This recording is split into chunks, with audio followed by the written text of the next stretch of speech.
Hi friends, आप सभी को मेरे वीडियो में स्वागत है। आप लोग कैसे हैं?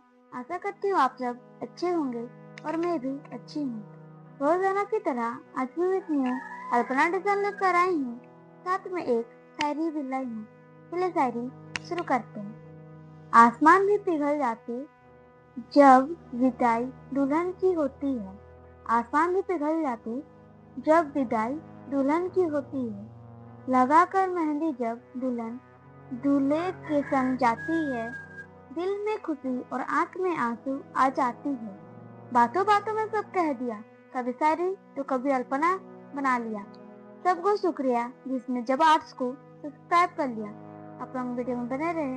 वीडियो अच्छा लगे तो लाइक, कमेंट, शेयर और सब्सक्राइब जरूर कीजिएगा। Thank you.